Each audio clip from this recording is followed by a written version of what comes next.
केजरीवाल जी कहते हैं कि हमें पढ़ा लिखा प्रधानमंत्री चाहिए, प्रधानमंत्री अनपढ़ हैं, और तमाम उन्होंने जो है अन्ना हजारे से कह करके कि एक स्वच्छ राजनीति में आने की बात कही थी। तो लगातार जो है भ्रष्टाचार में केजरीवाल भ्रष्ट बनिया है, भ्रष्ट आदमी है केजरीवाल।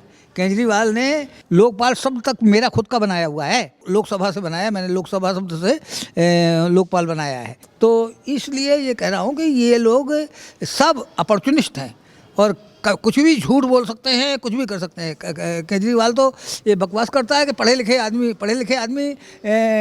वो बने, डीएम बने, उनको कोई रोकता है उनकी जगह पर? उनकी जगह पर तो कोई किसान नहीं जाकर के कहता कि हम प्राइम मिनिस्टर बनेंगे।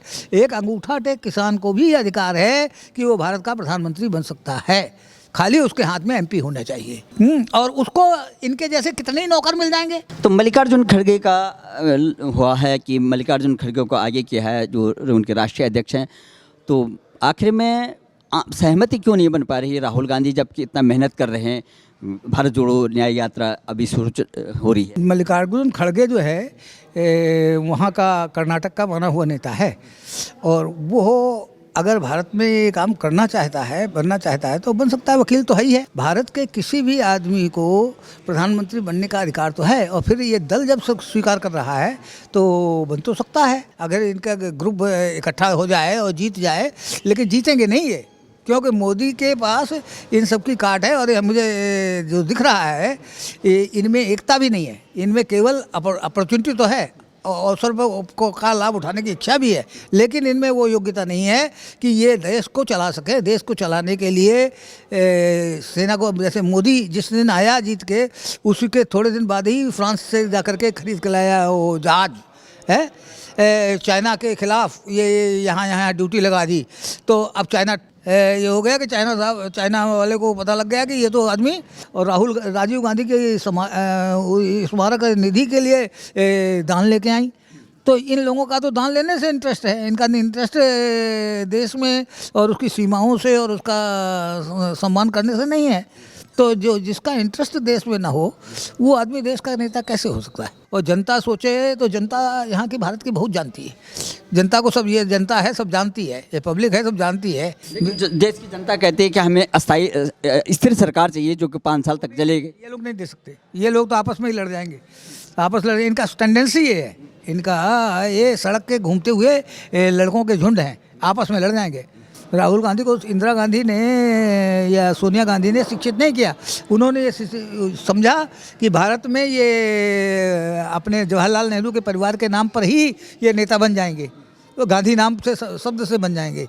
उन्हें ये समझ में नहीं आया कि इनके अंदर वो योग्यता भी भरनी चाहिए, इनको वो ट्रेनिंग मिलनी चाहिए। वो ट्रेनिंग नहीं दी गई इनको, तो इसलिए ये लोग नहीं बन सकते। अलग होती है, स्वयं की भावना इनकी है कि गद्दी मोदी छोड़ दे और हमको मिल जाए। वो अलग अलग हैं। फिर कई लोग क्रिश्चियन हो गए हैं, कई लोग मुसलमान भी हैं, कोझई कोड वगैरह केरल में ये सब मुसलमान ही हैं। तो इस तरह से पूरा भारत देश नहीं है, और मोदी ने एक अच्छा काम किया है कि मुसलमानों में भी अपनी पैठ बनाई है, और इसलिए मोदी के आने का बिल्कुल संभावना है। सबके साथ सबका विकास में सभी को तो जो है ये सरकारी योजनाओं का लाभ मिल रहा है, लेकिन फिर भी जो है राहुल गांधी कहते हैं कि ये तुष्टीकरण की राजनीति कर रहे हैं, हिंदुत्व की राजनीति बीजेपी कर रही है। देखो, मोदी जो कर रहा है वो तुष्टीकरण नहीं है, वो पुष्टिकरण है। क्या नाम है? पुष्टिकरण। और ये जो कर रहे हैं वो तुष्टीकरण है। ये जानते हैं कि हम हारेंगे, लेकिन इतने वोट तो इनके ले लें, बस उतने वोट का दिखाना चाहते हैं कि हम भी एग्जिस्ट करते हैं। The policy of existence is supposed to be proved by this election by opposition party. Opposition party cannot win. BJP को अयोध्या भी एक मुद्दा है, लेकिन बीजेपी के लिए अयोध्या ही मुद्दा नहीं, और कांग्रेस उसको समझ बैठी कि ऐसा अयोध्या मुद्दा है। बीजेपी ने काम किया है, जब देश में वो फैला हुआ था, कोरोना फैला हुआ था, तब गरीबों को रोटी दी है। जितने भी गरीब लोग थे उनको खाना दिया, उनको सामान दिया, चीज़ दी, वस्तु दी, मदद की। और जहाँ दुनिया में ये कहा जा रहा था कि मोदी तो खाली घंटी बजा रहे हैं, घंटी बजाने से कोरोना थोड़ी चला जाएगा, लेकिन मोदी ने दिखा दिया कि इस बीच में उन्होंने सारे इंजीनियर सबको सेटल करके और वो दवा बना करके तैयार कर दी। हमारे देश को ही दी, ऐसी नहीं, और कई देशों को दी, जो देश बाद में उनके प्राइम मिनिस्टर वहाँ के पैर छूते रहे मोदी के। तो मोदी की इतनी गुडविल और इतनी लगन और इतनी भगवान की कृपा और इतना अच्छा उनके पास ग्रुप है जो कि सेवा देश को जानता है कैसे ऑर्गेनाइज करना, ये लोग के पास नहीं है। वो मोदी पूर्ण बहुमत आएगा, हाँ निश्चित आएगा, पूर्ण बहुमत आएगा और देश आगे बढ़ेगा। ये देश का, भारत का स्वर्णिम काल है जब भारत देश आगे बढ़ेगा। अच्छा बाबा, सबसे बड़ी बात है कि 2024 को देखते हुए 9 साल पूरे हो गए हैं मोदी सरकार के, लेकिन सारे जो विपक्षी दल को बाकी जो उनके सिद्धांत हैं या बाकी विचारधारा, उस पर जो है कोई विचारधारा नहीं मिलती है, लेकिन एक बात पे विचारधारा मिल रही है, मोदी जी को बाहर करना है।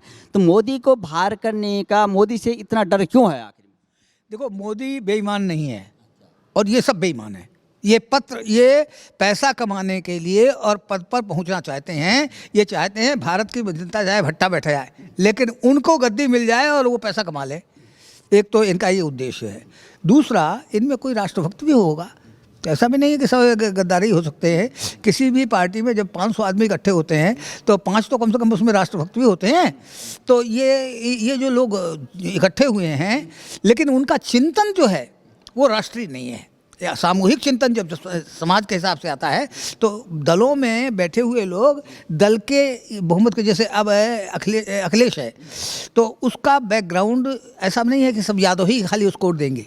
ये भी नहीं है कि सारे यादव उसको नहीं देंगे, ये भी नहीं है कि दूसरे पब्लिक के आदमी उसको नहीं देंगे। सब लोग वोट देंगे और वोट से ही वो नेता बनेगा। मौर्य का ऐसा प्रचार करवा करके कैसे समझ लेता है, मूर्खता तो ये दिखाई देती है कि ये नेता मूर्ख है या अकल वाला है। भाई, जब वो आदमी सनातन धर्म की जनता को बांट रहा है, यहाँ की जनता में आपस में वैमनस्य पैदा करा रहा है, वो तुम्हारा भगत कैसे हो सकता है? अखिलेश बाबू, तुम्हारा भगत भी तो वो तभी होएगा जबकि वो सनातन धर्म की एकता पैदा करेगा। लोग कह रहे हैं, जनता कहती है कि अगर आपको मोदी जी को बाहर करना है तो मोदी जी के टक्कर का कोई जो है, हमें अपने गठबंधन में कोई नेता बता दो। तो कौन हो सकता है? नेता बता नहीं पा रहे हैं। 4 जो है इनकी जो है गठबंधन की मीटिंग हो गई है। देखो, ये बता भी नहीं सकते और इनमें कोई और अगर मोदी से बड़ा नेता कोई हो जाए तो ये तो सुभाष चंद्र बोस वगैरह को लाएं तभी हो सकता है। अब सुभाष चंद्र बोस को कैसे जिंदा करेंगे?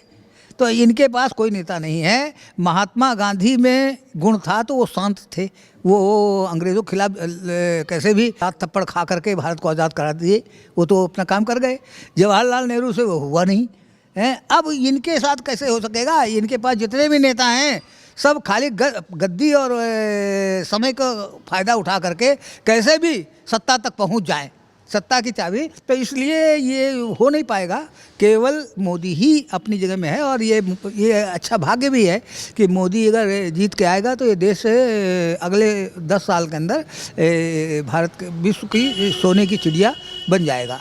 क्योंकि सोने की चिड़िया बनना भारत के लिए ज़रूरी है। जिस तरह से अर्थव्यवस्था भारत की मोदी ने सुधारी है और जिस तरह से चोरों बदमाशों को डर लगने लगा है, मोदी योगी ने भय पैदा कर दिया चोरों बदमाशों के अंदर, वो बहुत बढ़िया बात है। परित्राणाय साधु नाम, ये भारत की जनता तो साधु जनता है।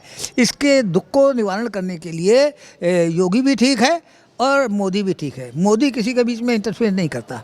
मोदी पार्लियामेंट में भी उतनी ही बात करता है जितना काम उसको करना होता है। ये लोग खाम में जनता को बरगलाने के लिए, बहकाने के लिए पार्लियामेंट का बहिष्कार, इन्होंने पार्लियामेंट का बहिष्कार किया तो फिर चुनाव क्यों लड़ते हैं? इनको पार्लियामेंट का बहिष्कार करने का इन्हें यही मालूम नहीं, मालूम तो है सबों को, ये सब जानते हैं कि पार्लियामेंट का बहिष्कार का मतलब भारत के देश की जनता का इतना पैसा खराब होना है, लेकिन ये करते हैं। तो इन्हें भारत के देश की जनता की से कोई मतलब नहीं है, इन्हें मतलब है अपना उल्लू साधने से।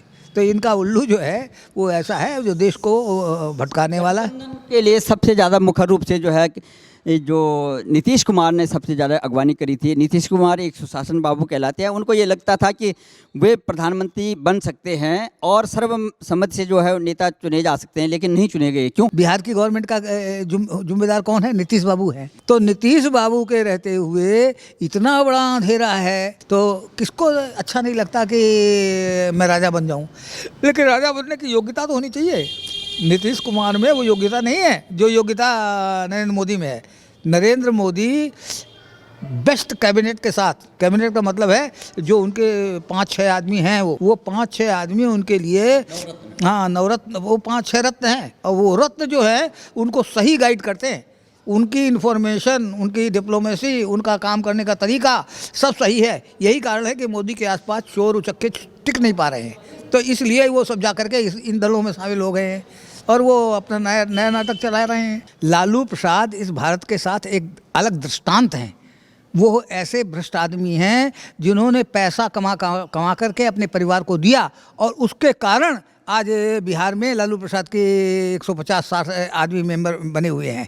इसको नुकसान कर देना चाहिए, तो वहाँ तो ऐसा हो जाता, लेकिन यहाँ ऐसा नहीं हो रहा है। तो लालू प्रसाद तो देश के लिए बिल्कुल अनावश्यक तत्व है। यहाँ पर दिल्ली में कितनी प्रॉपर्टी उसने बना रखी है, कहीं कहीं क्या है, लालू प्रसाद के पास है, गाय के चारा के बेचने से सारा पैसा आ गया है। अरे इनका हांगकांग तक पैसे का घोटाला है। उसके द्वारा इन्होंने कितने करोड़ों रुपए का, अरबों रुपए का घोटाला कर रखा है और देश को बेच रखा है। ममता बनर्जी के बारे में क्या कहना है? ममता बनर्जी एक अच्छी नेता थी और जब तक केंद्र में रही उसने अच्छा स्थापन भी किया, लेकिन अब ये जान गई है कि वो नेता तभी रह सकती है जब तक जनता उसका साथ हो। और जनता में बांग्लादेश से स्मगलिंग करने वाले लोग और दूसरे काम करने वाले लोग, बॉर्डर का माल इधर से उधर करने वाले लोग, वो बहुत हैं। और वो बहुत आदमी जो हैं वो सब ममता जी के टीएमसी में शामिल हो गए। तब तो ये पिछली कम्युनिस्ट गवर्नमेंट को उखाड़ सकी और साथ मिलने से बढ़ गई और आज काम कर गई। तो इसलिए वो ममता को व्यक्तिगत दोष नहीं, बल्कि अब तो उसके पास बहुत बड़े आदमी हैं। उसका भतीजा जो है और उसका जो एमपी है, वो सब पैसों का ढेर निकलता है, लाखों करोड़ों रुपए निकलते हैं।